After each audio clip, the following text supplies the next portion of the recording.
diatur oleh Allah Subhanahu wa taala, di mana Allah membuat sistem tubuh dan cara kerja semua bermanfaat buat kita. Semua dari Allah. Jadi pikirkan, begitu dia kecewa menyalahkan Allah. Inilah kurang ajar manusia. Bapak-bapak, ibu-ibu, hati-hati. Ini yang bisa menyebabkan manusia su'ul khotimah karena ragu-ragu terhadap Allah dan juga terhadap Rasulullah Sallallahu Alaihi Wasallam. Ini Nabi Muhammad benar kan? Benar nggak baik ini? Diutak-atik sampai ada yang berani menyalahkan bahwa Nabi tidak maksum. Ini buktinya Allah yang mengatakan abas wa tawalla. Kamu telah berbuat, telah berasam muka kepada seseorang yang datang kepadamu, seorang kakek-kakek yang miskin yang pasti tidak punya. Bapak-bapak, ibu-ibu, itu bukan berarti Rasulullah tidak maksum. Justru itu adalah maksumnya, dijaga, dipelihara supaya dia tidak berbuat salah. Saking baiknya Nabi Shallallahu Alaihi Wasallam pada saat itu sampai akhirnya orang itu dimuliakan oleh Nabi. Bahkan ketika datang setelah peristiwa itu terjadi, Rasulullah mengemparkan sorbannya menyambut kedatangan seorang kakek yang fakir yang miskin sambil mengatakan, karena beliau aku ditegur oleh Allah Subhanahu Wa Taala.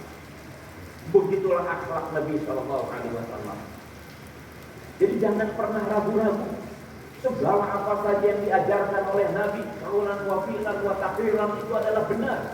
Dan Allah memberikan jaminan, ma yantiqu 'anil hawa, dia tidak berbicara berdasarkan hawa nafsunya, ila wahyuha, kecuali wahyu yang Allah berikan kepada dia. Kalau kita sudah mempunyai keyakinan seperti itu, baru sempurnalah iman kita.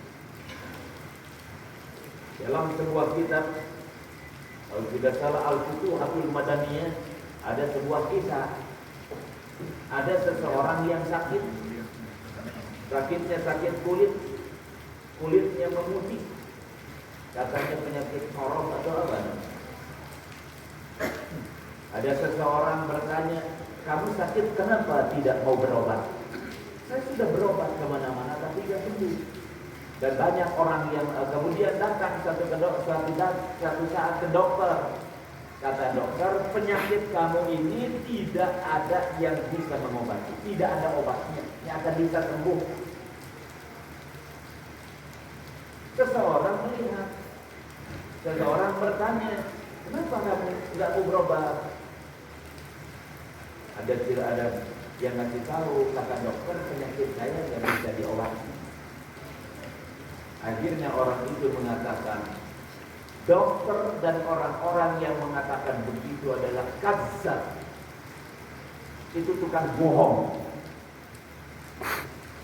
Apa sebabnya? Kata Nabi, kullu dawa, kullu da'in dawa. Setiap penyakit pasti akan ada obatnya. Beliau menceritakan bahwa al-habbatus sauda dawa'un likulli da'i.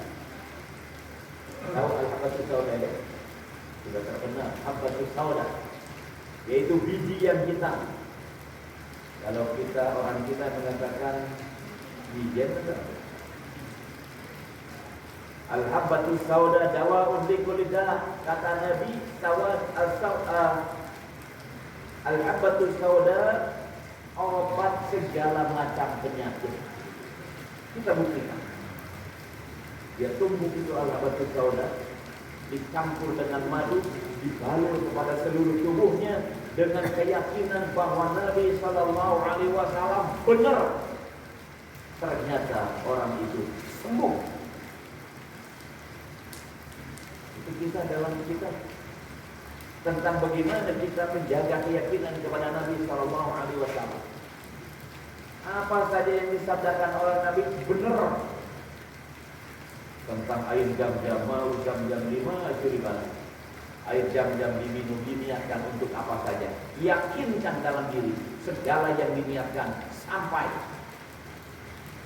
Imam Syafi'i kalau ke Mekah Jadi maka senantiasa meminta kepada Allah, tawasul dengan air ganjang. Apa yang diminta? Ilmu yang banyak, ilmu yang melimpah, yang terus mengalir tidak akan habis.